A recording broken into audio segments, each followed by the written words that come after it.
Okay guys, I just wanted to show you how I'm cutting this out. I don't know if you can see that or not, but I'm just using my knife. I'm coming down, slicing a little piece out, and then just notching it back out.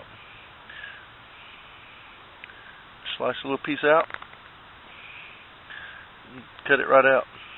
What I'm trying to do is make a little notch right here that's going to catch on the other stake, and it's going to be part of my trigger.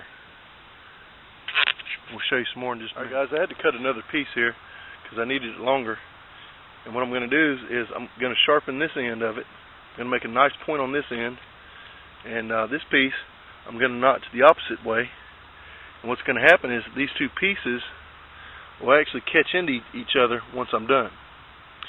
And I'll show you how all this works in just a second. Okay guys, I have no idea how well this is going to show up, but if it turns out, then great. If it turns out good, then that's all the better. But what I'm going to show you is I'm going to drop this stake into the ground right here. Probably just going to set this camera down and going to hammer away at it. Don't know how well you can see that, but all right.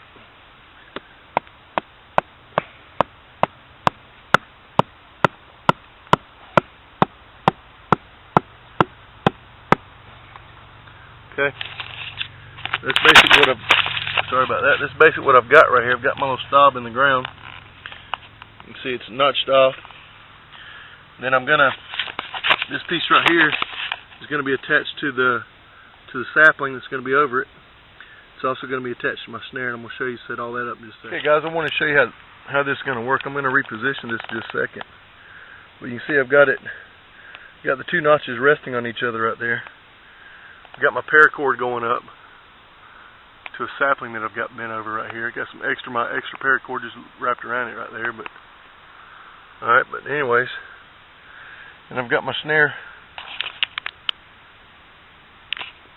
I've got my snare wire coming off to it right there. I'm going to show you how to set all this up in just a second. It's just a simple spring snare. Okay guys, I'm going to show you how I have this done now. I've got my snare wire. I've got the loop there. I've got it held up off the ground by a couple little twigs. This gives me a little bit of space off the ground. I could probably set it a little higher.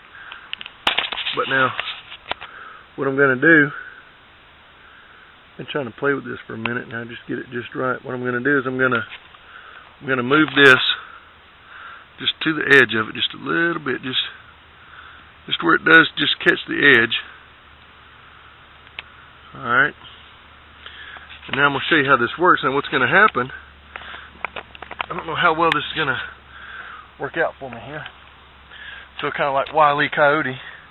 But what's going to happen is, if you're on a game trail, your animal's going to come through here. This would be, let me say this again, this would be a perfect trap to set up on a game trail. Alright, this way you don't have to bait it. You just use a little bit of paracord and a snare wire. You've got your game trail coming through. What's going to happen is your animal's going to run through here, alright, and he's going to keep going, and he's going to trip the whole thing. He's going to trip the whole thing, just like I did, and he'll be swinging in the air. It's actually worked out pretty good. I probably could have made my snare rope a little shorter. But I just wanted to show you now what's good. And what happens is this little part of the trigger here comes away with your snare wire with your animal attached.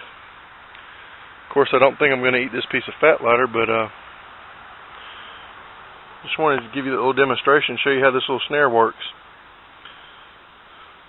Just a couple pieces notched out. This right here catches into the stake. Catches into the side of the stake right there, where I've got it notched out, and there's your simple spring snare.